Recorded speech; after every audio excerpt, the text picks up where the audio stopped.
이 시간 나는 죄인입니다 라는 제목으로 함께 말씀을 좀 나누려고 하는데요.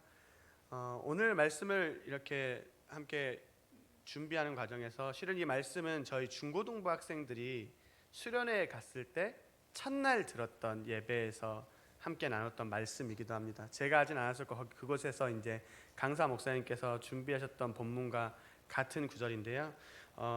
이 말씀 가운데에서 아이들이 그 시간을 요즘 아이들 말로 터닝 포인트라고 이야기합니다. 무슨 말인가 하면 저희들이 흔히 쓰는 말로 전환점이라고 이야기하죠. 그러니까 길을 가고 있다가 어떠한 지점에 어느 순간에 돌이키는 것, 돌이켜서 다른 방향으로 가는 것, 그 전환점이라고 이야기하는데 우리 아이들에게도 그 시간이 전환점이 되었었고, 그리고 오늘 우리가 전환점을 돌아서 살아가고 있는 우리 모든 성도님들 가운데서도 지금 내가 가고 있는 그 방향의 길이 맞게 가고 있는 것인지 한번 점검해 보는 시간이 되었으면 좋겠습니다. 그래서 실은 오늘 말씀에서도 오늘 말씀의 주인공인 베드로에게 큰 전환점을 꼽으라고 하면 지금 이 말씀이 그 말씀 중에 하나일 것인데요. 제가 좋아하는 책 중에서 철로역정이라는 책이 있습니다. 저희가 왜 이 전환점에 대해서 그리고 저희가 왜 돌이켜야 하는지에 대해서 고민해 보면 그 책에 보면 한 순례자 크리스천이라는 사람이 길을 갑니다. 그런데 천국을 향해서 길을 딱 떠났으면 그 길만 잘 따라가면 모든 것이 해결될 것 같은데 가는 길 중간중간에 유혹이 찾아옵니다. 때로는 분노라는 이름으로, 때로는 어떠한 이름으로 그 가야 하는 그 좁은 길을 가는 것이 아니라 다른 샛길이나 지름길로 이렇게 새어나가는 모습들이 있습니다. 그리고 그 길이 제가 지금 가고 있는 길보다 훨씬 좋아 보여서 갔는데 그 좋은 길이 조금만 더 지나면 막혀있는 길이거나 그 길 뒤에는 어마어마한 괴물들이 기다리고 있거나 그 주인공에게 큰 어려움을 선사하는 것이죠. 그래서 주인공이 내가 길을 잘못 들었구나를 깨닫습니다. 그런데 자기가 담 하나만 넘으면 다시 그 길이 나오는데 그래서 그 담을 넘어가면 될 것 같지만 그 책에서도 그 저자도 뭐라고 말하냐면 그 담을 넘지 않고요 어디로 돌아가야 하냐면 내가 그 길을 어긋났던 시점으로 돌아와야 됩니다. 그리고 제가 그 길을 벗어났던 그 길에서 다시 시작해서 그 길을 걸어가야 하는 거죠. 우리가 무엇이 중요한가 하냐면 속도가 때로는 중요하다라고 이야기하는 시대이지만 실은 속도가 중요한 것이 아니라 방향이 중요하죠. 왜 그런가 하면 만약에 속도가 중요한 것이라고 이야기한다면 만약에 우리가 하나님의 반대 방향을 향해 서 있는다면 우리는 너무나도 빠른 속도로 하나님과 멀어지게 되기 때문입니다. 그렇기 때문에 우리가 삶을 점검할 때에는 속도가 내가 얼마나 빨리 갈 수 있는지에 대해서 고민하기보다는 내가 지금 서 있는 방향이 내가 지금 가고자 하는 방향이 맞게 서 있는지 점검해 볼 필요가 있는 것 같습니다. 그래서 우리가 오늘 말씀을 나눌 때 물론 어느 정도의 전환점을 지나서 달려가시는 우리 모든 성도인들이시겠지만 그래도 중간중간에 한 번씩 이러한 말씀을 통해서 지금 내가 바른 길을 향하여서 하나님을 향하여서 달려가고 있는 것인지 혹시 아니면 그 길을 가다가 잠깐 다른 곳으로 가고 있는 것은 아닌지 점검해 보는 시간이 되었으면 좋겠습니다. 오늘 말씀은 교회를 다니는 사람이라면 누구나 잘 알고 있는 말씀입니다. 그리고 너무나도 익숙한 베드로가 예수님이 처음 베드로를 부르시는 말씀이기도 하죠. 그래서 오늘 베드로는 삶의 전환점을 맞이하게 되는데 어떠한 상황이 있었는지 그리고 베드로가 어떠한 결정을 했기에 베드로의 삶이 많이 달라졌는지 함께 나눠보고자 합니다.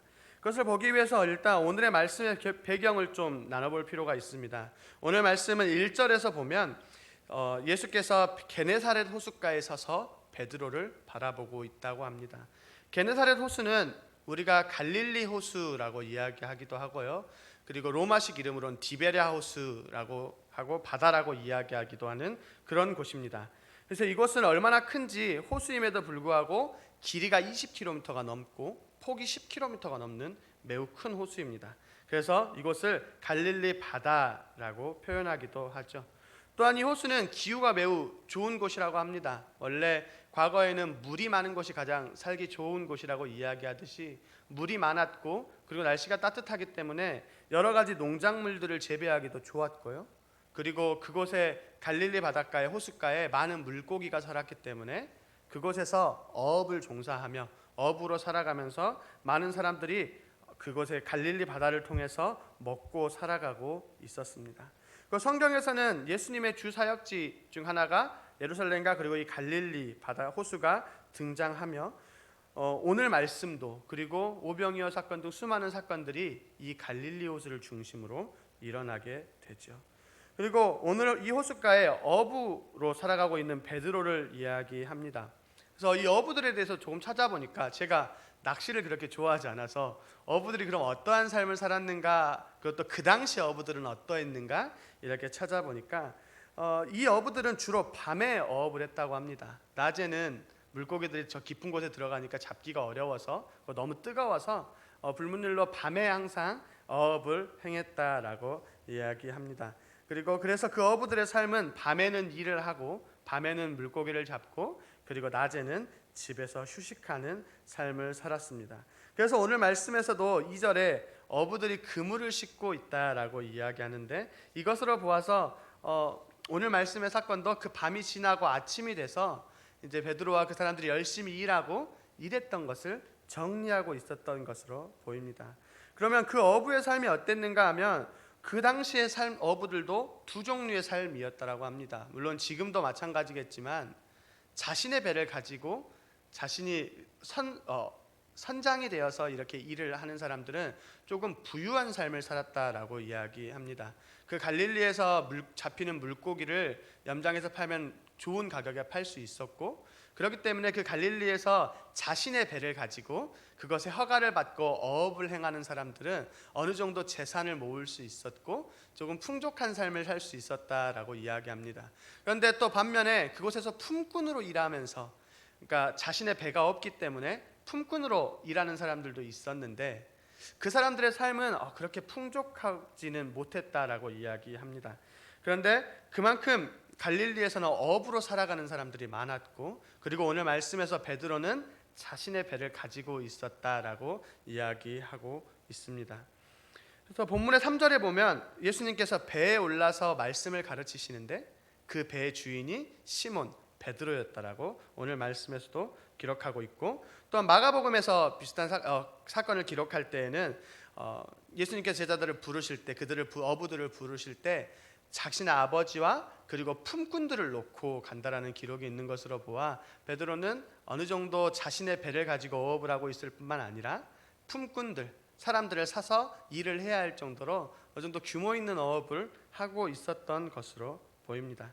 즉 이 말씀은 무엇인가 하면 베드로가 오늘 말씀의 끝에 예수님의 부르심에 즉각적으로 그물을 버리고 자신의 아버지를 놔두고 그들이 예수님을 따르는데 그 따르는 삶이 어차피 어부로 먹고 살기 힘드니까 힘드니까 그냥 이거 말고 예수님이나 따라야지 이런 마음이 아니었다는 겁니다.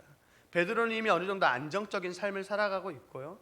그 수많은 시간 동안에 본인의 배로 그 자리를 잡고 있고 가족도 이곳에 다 있고 다 그런 것들을 가지고 있음에도 불구하고 오늘 이 제자들이 예수님의 부르심에 즉각적으로 순종했다라는 것을 우리는 알 수 있습니다.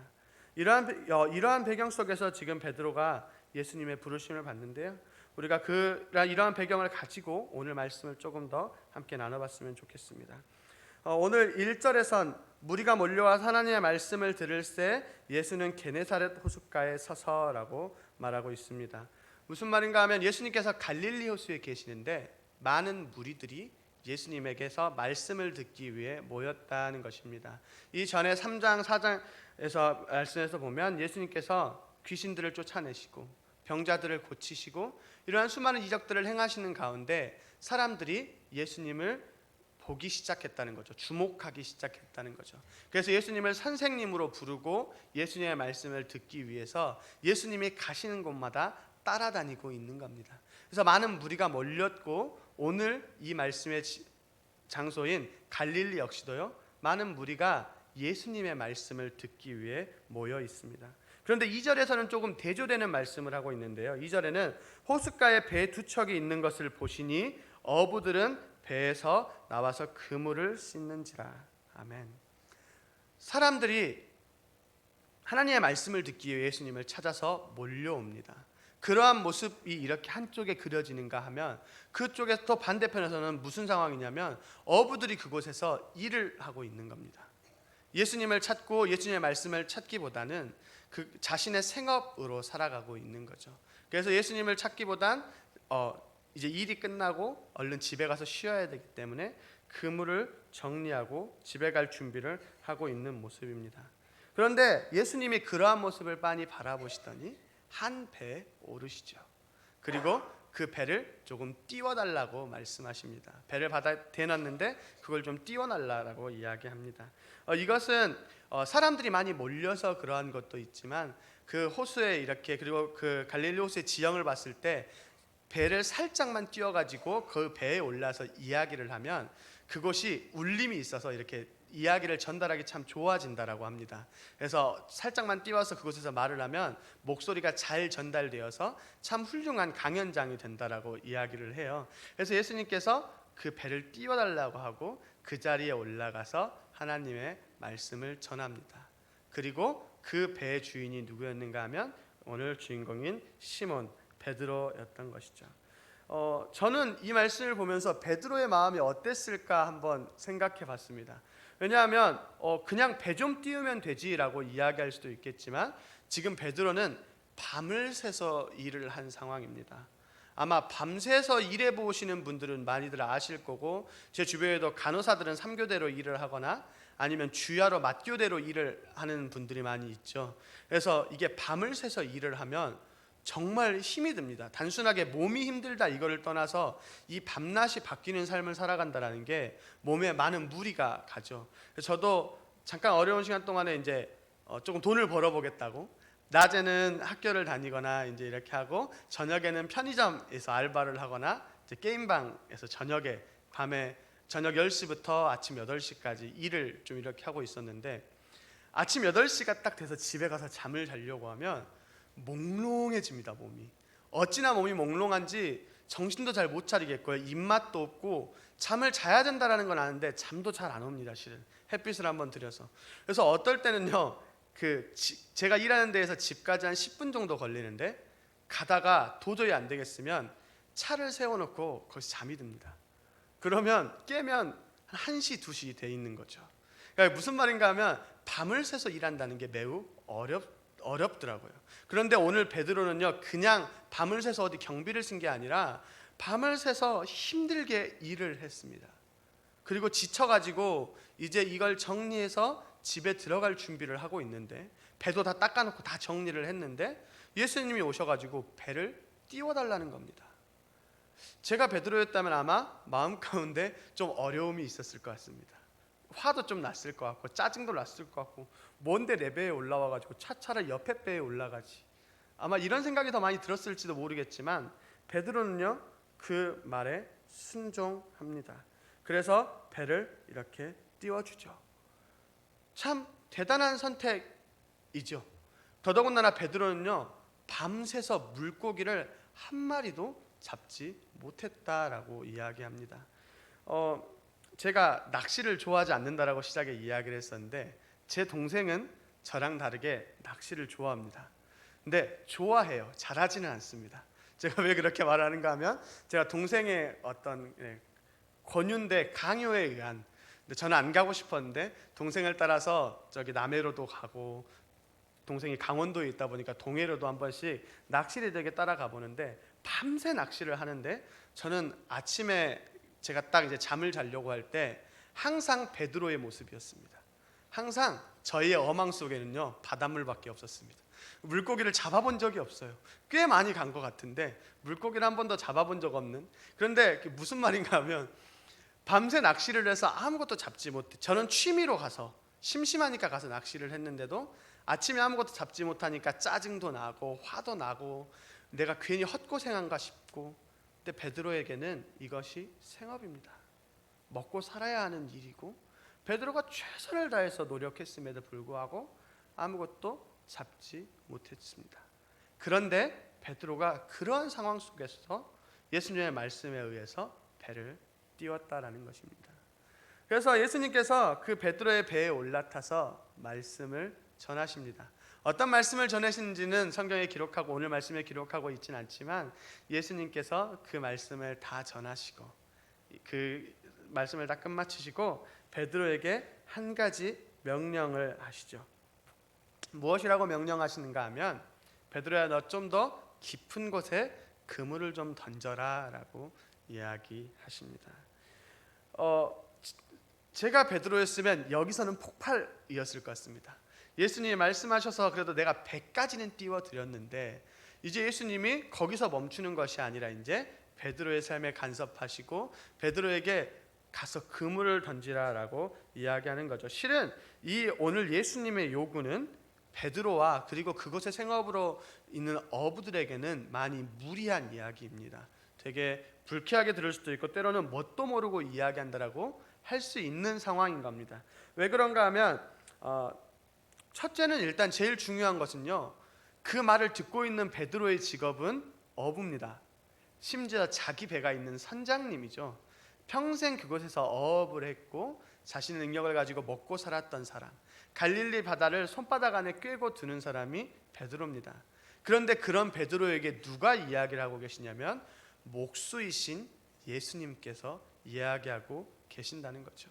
일단 여기서만 들어도 베드로 입장에서는 예수님에 대해서 감히 혹시 뭘 알아? 라고 이야기할 수 있는 거죠. 또한 뿐만 아니라 둘째는 지금 시간이 이미 낮이라는 겁니다. 왜냐하면 베드로가 그물을 정리하고 있었으니까 어업이 끝이 나고 아침이 돼서 그물을 정리하는데 그물을 정리하다가 배를 띄웠으니까 그리고 예수님께서 말씀을 전하시는 시간까지 고려했을 땐 이미 한낮이 돼 있는 시간이겠죠. 그 당시에는 밤에 어업을 하는 것이 불문율이었고 그렇기 때문에 낮에 그물을 던진다라고 하는 것은 헛수고이기도 하고 그렇게 해서는 안 된다라고 하는 것이죠. 그 또한 셋째는 예수님께서 깊은 곳에 그물을 던지라고 이야기하십니다. 그 당시의 그물은 지금 저희가 쓰는 그물이랑은 좀 다르고 파피루스를 엮어서 그 풀을 엮어서 만드는 그물인데 그렇게 튼튼하지 않았다라고 합니다. 그래서 깊은 곳에 있는 물고기를 잡을 수 있는 그물도 아니었을 뿐더러 이렇게 어업을 하고 낚시를 하면 깊은 곳에 그물을 던지기보다는 좀 어느 정도 깊이가 있고 적당한 곳에 물고기가 많이 사는 곳에 그물을 던져야 한다라고 이야기합니다. 그런데 오늘 예수님께서는 낮에 그것도 적당한 곳도 물고기가 많아 보이는 곳도 아닌 그냥 깊은 곳에 가서 그물을 던지라고 이야기하고 있는 거죠. 실은 여기까지만 보아도 베드로가 그물을 던지지 않을 이유는 충분한 겁니다.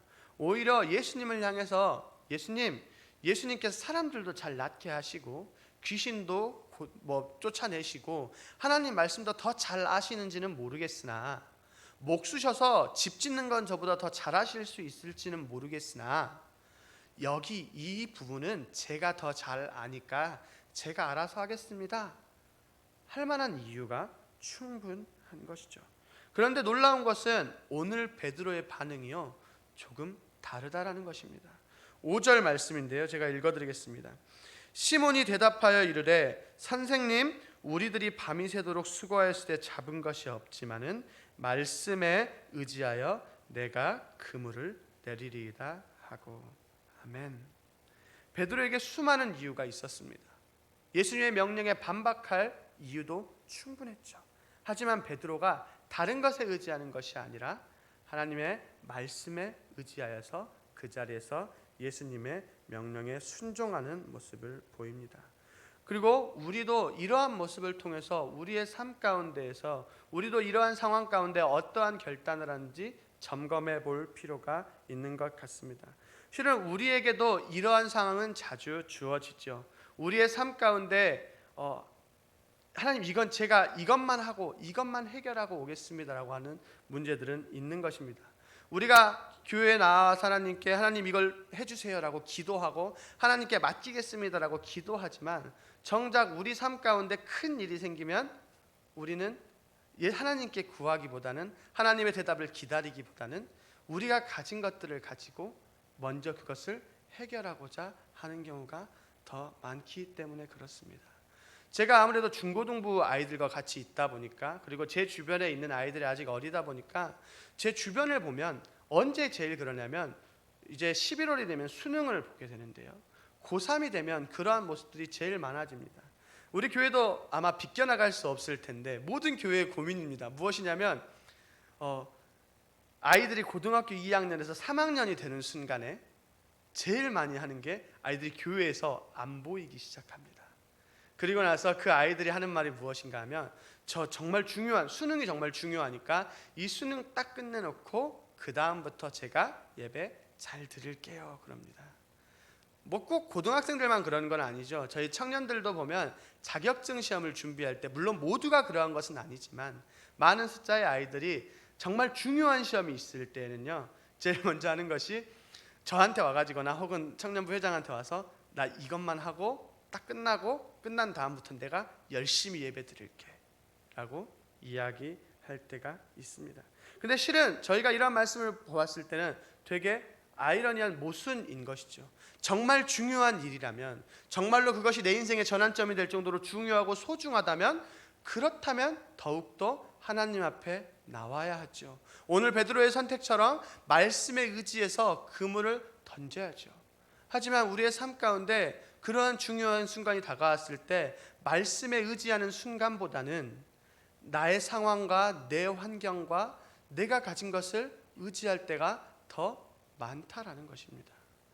그렇기 때문에 우리는 이러한 순간들 가운데 우리는 어떠한 삶을 살아가고 있는지, 우리는 어떠한 결단을 내리고 있는지, 그리고 우리의 자녀와 우리의 손주 손녀들은 어떠한 결단을, 우리 아이 교회에서 자라나고 있는 주일학교 중고등부 아이들 청년부들은 어떤 선택을 하고 있는지 우리는 보고 그들을 향해 이야기해 줄 수도 있어야 하고 기도해 주어야 합니다. 왜냐하면 그러한 중요한 순간인 만큼, 우리의 인생의 전환점이 될 만큼 중요한 순간이라면 그것은 하나님 앞에 내어 놓아야 하는 문제이기 때문에 그렇습니다. 오늘 베드로가 그것을 말씀에 의지하여서 그물을 던집니다. 그리고 그 말씀에 의지해서 그물을 던졌을 때 그 그물에 수많은 물고기가 잡히게 되는 거죠. 얼마나 많은 물고기가 잡혔는지 그것을 베드로의 배에만 다 실을 수가 없어서 동료들을 불러 다른 배에 두 배에 그 물고기를 가득 실어 그 배가 가라앉을 정도로 많은 물고기를 잡게 됩니다. 그리고 베드로가 그 순간에 물고기를 보는 것이 아니라 누구를 바라보냐면 예수님을 바라봅니다. 그리고 베드로의 고백이 그렇습니다. 8절인데요. 시몬 베드로가 이를 보고 예수의 무릎 아래에 엎드려 이르되 주여 나를 떠나소서 나는 죄인이로소이다 하니. 아멘. 베드로의 인생의 전환점이 주어졌습니다. 그리고요 그때 베드로의 첫 번째는요 베드로가 예수님을 부르는 호칭이 달라집니다. 베드로가 이전에 선생님이라고 부릅니다. 실은 베드로가 선생님이라고 부르는 이 호칭도 상당히 존칭입니다. 더더군다나 그냥 선생님이라고 부르는 단어가 두 가지 단어가 있는데 오늘 말씀에서 선생님이라고 부르는 단어는 에피스타테스라는 단어인데 이 단어는 단순하게 그냥 선생님이라고 부르는 단어가 아니라 누가복음에서 예수님을 따르는 사람들이 예수님을 부를 때 쓰는 호칭입니다. 그래서 다른 그냥 일반적으로 선생님을 부를 때에는 이 선생님이라고 사용하지 않고 다른 단어를 사용하는데 오늘 베드로가 예수님을 부를 때 선생님이라고 할 때에는 예수님을 알고 따르는 사람들이 부르는 존경의 의미의 선생님이라는 단어를 사용합니다. 이것만 해도 베드로가 예수님을 알고 있었을 뿐만 아니라 이 말씀의 이 바로 전 사건에 베드로의 장모님을 예수님께서 열병을 고쳐주시는 사건이 있어서 베드로는 이미 예수님을 알고 있었죠. 소문도 들었을 뿐만 아니라 여러 가지 예수님에 대해서 알고 있었습니다. 그런데 베드로가 그렇게 선생님이라고 불렀지만 그 호칭이 오늘 딱 이 순간에 바뀌는 거죠. 베드로가 무릎을 꿇습니다. 자신의 모든 것들을 내려놓죠. 우리가 누구 앞에 무릎을 꿇는다라고 하는 것은 우리도 상상하기 어려운 정말로 극도의 존칭인 것처럼 이 당시 이스라엘에도 이 당시 베드로에게도 마찬가지인 것이죠. 자신의 주인임을 인정하는 것입니다. 자신이 죄인임을 인정하는 것이죠. 그리고 베드로가 엎드려서 예수님을 향해 더 이상 선생님이라고 부르는 것이 아니라 주님이라고 부릅니다. 예수님 나의 주인이 되어 주십시오라고 고백하는 것이죠. 그리고 나서 베드로가 그 다음에 하는 말이 무엇이냐면 나를 떠나소서 나는 죄인이로소이다 하니. 아멘. 베드로가 예수님께서 그 행하신 것을 보고 이분이 단순하게 말씀을 잘 가르쳐 주시는 선생님이 아님을 깨닫습니다. 정확하게라고 할 수는 없겠지만 자신들이 이제까지 기다려왔던 메시아임을 깨닫죠. 어떤 신적 존재임을 깨닫는 것이죠. 그래서 베드로가요 그 자리에서 엎드려서 고백하는 것이 내가 죄인임을 이야기하는 것입니다. 고백하는 것입니다. 우리의 인생 가운데에서도 전환점은 항상 주어집니다. 우리가 때로는 엇나가는 경우도 있고 뭐 때도 있지만 그때마다 예수님께서는 우리를 찾아오시고 우리의 삶 가운데 전환점은 주어지죠. 그리고 우리는 그 전환점의 그 시작은 무엇이어야 하냐면 내가 죄인임을 고백하는 것입니다. 실은 우리가 이것을 고백하지 않는다면 그 전환점을 도는 것이 아니죠. 왜냐하면 세상은 우리를 향해서 여러 가지를 이야기합니다. 나를 위해서 살아가야 될 이유도 많이 이야기하고요, 어떻게 살아가야 하는지에 대해서도 이야기합니다. 그래서 우리는 세상에서 살아가는 동안에 나를 위해서 살아가죠. 내 부귀와 내 명예와 내가 잘 사는 것을 위해서 살아갑니다. 그런데 우리가 하나님 앞에 전환점을 맞이하는 순간에 우리가 그것을 내려놓아야죠. 그러려면 일단 무엇을 해야 하냐면 내가 죄인임을 고백해야 하는 것입니다. 내가 옳았다라는 것을 포기해야 하는 것이죠. 내가 옳지 않고 내가 죄인임을 포기하고 고백하고 하나님을 바라보고 하나님을 향해 우리의 방향을 돌라서 전환점 삼아서 그 길을 향해서 걸어가야 하는 것입니다. 그렇기 때문에 우리도 살아가는 동안에 그리고 지금 이 순간에 우리의 삶을 다시 한번 점검해 보셨으면 좋겠습니다. 베드로도 예수님을 몰랐던 것이 아닙니다. 예수님을 선생님이라고 부르고 그 예수님의 말씀도 들었을 것이고 존경의 의미로 선생님이라고 불렀습니다. 하지만 베드로가요 그 모든 것을 내려놓고 예수님을 따르지 않았죠. 심지어 예수님께서 오늘 말씀을 가르치실 때에도 베드로는 예수님을 따르는 사람들 가운데 섞여 있는 것이 아니라 자신의 생업을 위해서 그물을 깁고 있는 자리에 앉아 있었습니다. 그런데 그 베드로가 예수님을 만났을 때 예수님이 하나님의 아들이심을 깨닫는 그 순간에 베드로가 그 자리에 엎드려 주님이라 고백하며 예수님을 따른다라고 이야기하는 것입니다. 그렇게 해서 11절에 무엇이라고 이야기하냐면 그들이 베드로를 육지에 대고 모든 것을 버려두고 예수를 따르니라. 아멘. 이렇게 이야기합니다. 이것은 마가복음 1장에서는 무엇이라고 기록하고 있냐면 마가복음 17절에는 1장 17절에는 예수께서 이르시되 나를 따라오라 내가 너희로 사람을 낚는 어부가 되게 하리니 18절에는 곧 그물을 버려두고 따르니라. 아멘. 예수님께서 베드로를 사람을 낚는 어부로 부르십니다. 그리고 베드로의 그 전환점에서 베드로의 선택은요, 첫 번째는 내가 죄인임을 고백하는 것이었고요, 두 번째는 즉시 그 자리에 순종하여서 예수님을 따르는 것이었습니다. 우리가 때로는 이러한 순간에 가장 어려운 것이 즉시 하는 것이죠. 그래서 우리가 말씀을 볼 때 대단하다라고 생각하는 것이 아브라함이 이삭을 바칠 때 아침 일찍이 떠나는 것을 보며 그것을 묵상하며 아브라함의 그 믿음을 보며 우리가 아브라함을 믿음의 조상이라고 이야기하죠. 그리고 오늘 베드로의 선택 역시도 예수님의 말씀에 즉시 자신이 가지고 있는 모든 것을 버려두고 떠납니다. 우리의 삶 가운데에서도 우리가 점검해보고 돌아보아야 할 필요가 있습니다.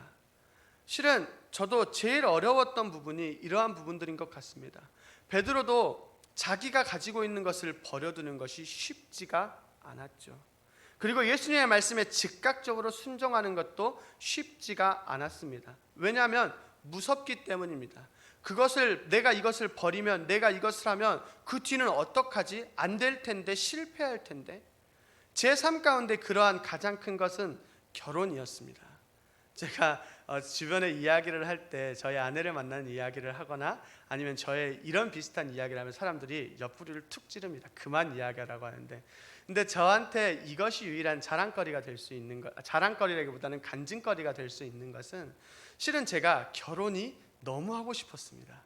안정적으로 살아가고 싶었고, 그런데 제가 전도사로 있으면서 뭐로 있으면서 돈을 많이 모을 수가 없는 겁니다.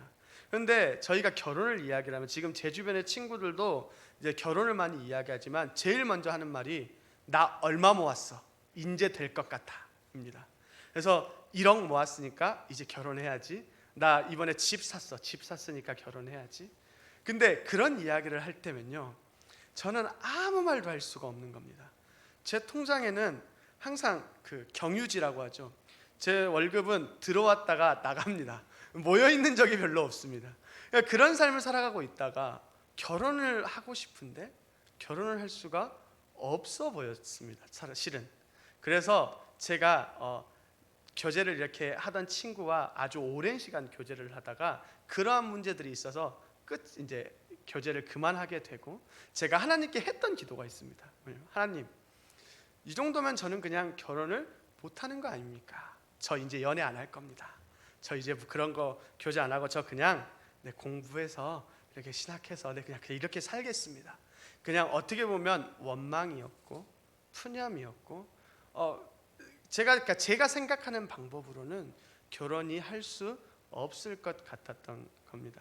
근데 그렇게 하나님께 기도하는데 하나님께서 순종하라고 이야기하시는 겁니다.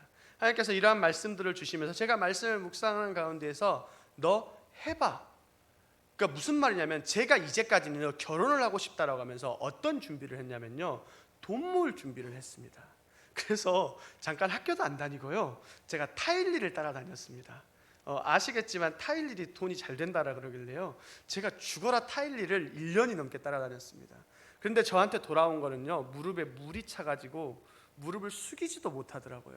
그래서 제가 도저히 더 못하고 이제 그런 상황이 된 겁니다. 그러니까 제가 제 방법대로 하고자가 수많은 노력들을 했는데 안 되는 겁니다. 그래놓고 제가 하나님한테 뭐라고 기도했냐면, 하나님 안 되잖아요 라고 기도했던 겁니다.